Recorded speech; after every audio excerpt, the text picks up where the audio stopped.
Let's have a talk. It's time to have a talk with Daddy Jesse.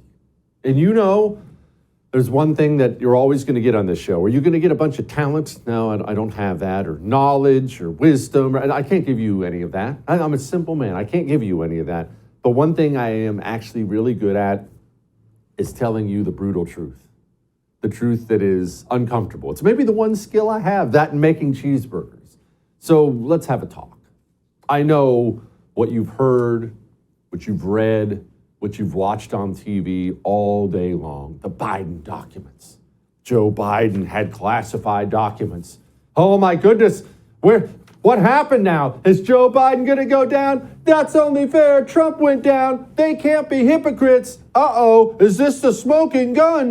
Okay, let's have a chat. It's just you and me talking. Pull up a chair, let's have a chat. You don't live in the America your parents lived in. Now, we've never been a perfect country, but we've been a wonderful country, a just country. Overall, I realize there are always exceptions, but we've been so wonderful for so long. And because that's all we've really ever known, it's difficult for you and me to adjust to living in a completely corrupt, late-stage republic. We are. We had such a wonderful run, and we hit that mountaintop, and we're on the way down now. I'm not saying we're going to be gone tomorrow. We have years and years and years, decades of prosperity, Lord willing, and all these things coming, but we definitely have hit the peak, and we're on the way down. As part of a late-stage republic, there are things that you have to accept for your own sanity. You don't have to accept them because they're acceptable, not at all. They're very unacceptable, but there are things for your own sanity you have to accept. One of the major things you have to accept right now is the entire administrative state, all of it. DOJ, IRS, CIA, FBI, DNI, it doesn't matter. They're all activist Democrats now. Activist Democrats now. They go to work and they think about how to protect their friends and punish their enemies. And who are their enemies? You.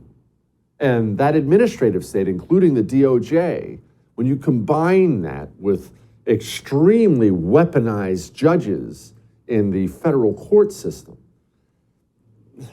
you have to get to the point where you have to accept that there's not going to be justice for many things.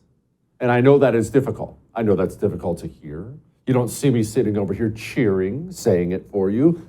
But look, there have been many countries throughout history, many, you might even argue most, but many countries throughout history, many countries in the world today, where their citizens have accepted there are people who aren't going to be prosecuted, and there are people who are. And we've always looked at those countries. Oh, look at that banana republic. Oh, look at those guys. Look how corrupt they are. Ah, Soviet Union, Mexico. Look at all these. That's us now.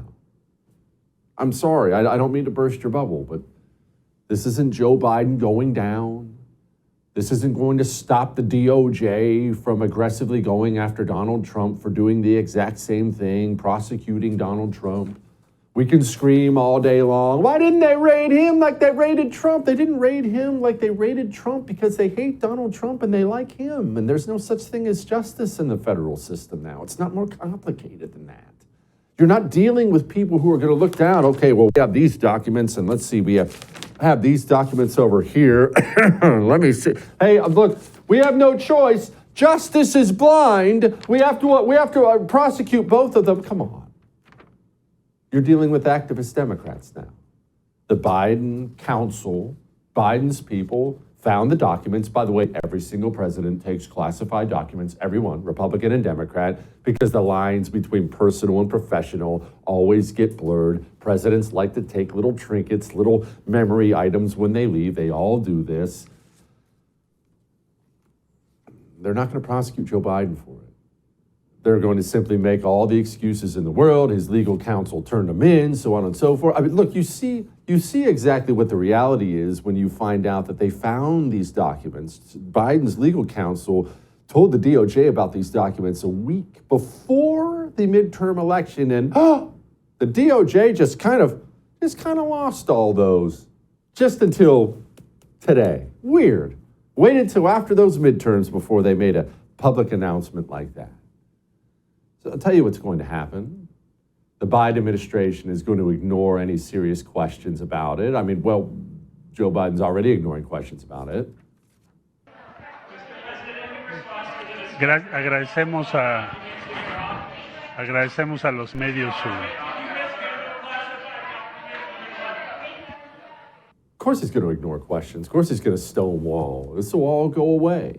And people were mad about this clip of Joy Behar on The View talking about, well, I mean, look, we trust Joe Biden, so it's not a big deal when he does it. We don't trust Donald Trump. Well, forget about The View. It's not really important what Joy Behar, what that hag has to say. What's important is that you understand the entire DOJ, FBI, all of them, they all actually think exactly like this. Really, I think that what you just said is right, that there are differences in what happened. Yes, but the optics are not good. Well, we all know that Trump is a liar and a thief. You know? We know that.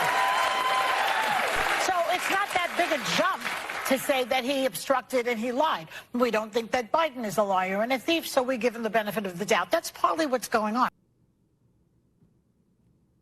Doesn't matter that Joe Biden is the biggest liar in the history of the presidency. Nobody has told more gigantic, easily verifiable lies than Joe Biden. None of that matters. What it matters is you understand you live in a late-stage republic and there ain't no justice coming, Biden documents or not. Not from the federal government anyway.